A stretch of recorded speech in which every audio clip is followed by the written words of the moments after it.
Hello, Honors Algebra students. Mr. Lawrence here, and we're going to be factoring trinomials when a is 1. And I'm going to teach you a more traditional method than the way I taught you before. Maybe you'll like this better. If you like the other way better with the grouping, where we write it as a 4-term polynomial, you can go ahead and do that. Nothing wrong with that method. But I'm going to show you a more traditional method. Some of you will find it easier. So anyway, here we go. All right. This works when a is 1. Tomorrow we'll talk about what we do when a is not 1. First thing I'm going to do is I'm going to list the factors of c. List 1 and 12, okay, 2 and 6, and 3 and 4. And notice I list them, you've seen how I do it, ascending order. And then the right-hand side is descending order, and that way I know when to stop. Now it's really important to remember this. When we got a plus in the back, we're going to be adding, okay? We're going to be adding, and both numbers will have this sign. That's the Wendy's double stack. What it means is we're going to have two quantities, and they're both going to be plus and plus. How do I know?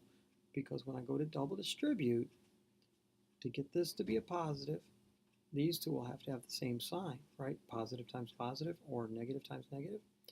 But for the pairs here and here, when I double distribute, they'll have to all be positive for that to turn out to be positive, okay? So don't worry if you're too confused. Remember that when there's a plus in the back, you're going to be adding, and you're going to be adding two of whatever these are. Two positives in this case. If b were negative, you'd be adding two negatives. Now since a is 1, I automatically know that I'm going to get x and x. All right? I automatically know that. Excuse me. Now I'm going to look through my pairs of my factors here. And I'm going to see if I have two factors that add up to 7, to b. And sure enough, I have 3 plus 4. So here's how easily this factors, 3 and 4. And that's it. And if you don't believe me, you can double distribute. X times x is x squared. X times 4 is 4x. 3 times x, 3x. 3 times 4 is 12.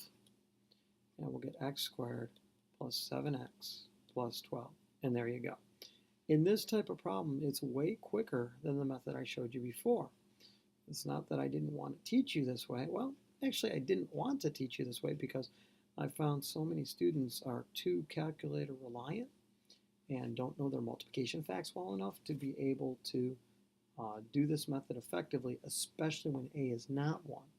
But I'm going to give you guys the benefit of the doubt. You've learned a lot this year. Let's see if you can handle this. So, problem number 2. I need to list the factors of 18. 1 and 18, 2 and 9, 3 and 6, 4 doesn't go in, 5 doesn't go in, I'm back to 6, I'm done. Okay, I'm going to need two quantities, right? X and x here. I can do that because this is 1. If that's not 1, then I'm going to have to some coefficient on x, and that's a little more complicated. I'll show you that tomorrow.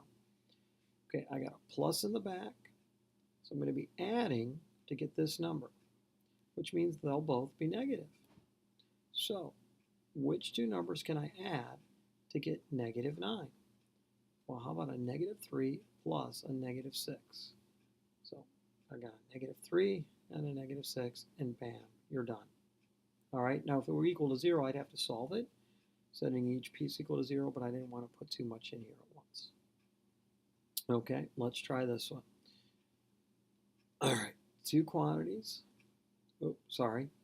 We're going to have factors of 36. So 1 and 36, 2 and 18, 3 and 12, 4 and 9, 6 and 6. Now the 36 is negative, which means I'm going to be subtracting to get this number. So I'm still going to have x and x, but I'm going to subtract to get a positive 9. Well, look at these factors. Can you subtract any way to get a positive 9? How about a 12 minus a 3? And the 12 is positive, right? So I'm going to put a 12, positive 12 there. And the 3 is negative, and there you go. Yeah.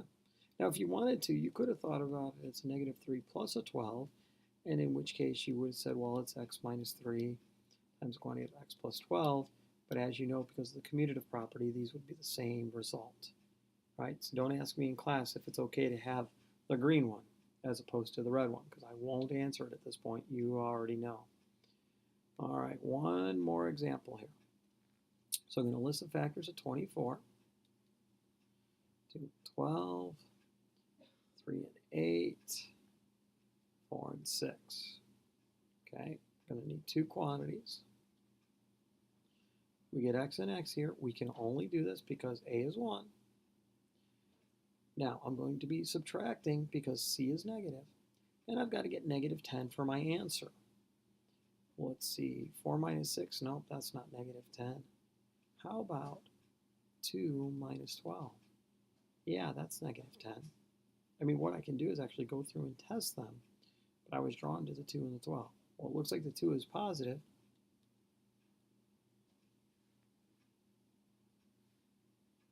Looks like the 2 is positive.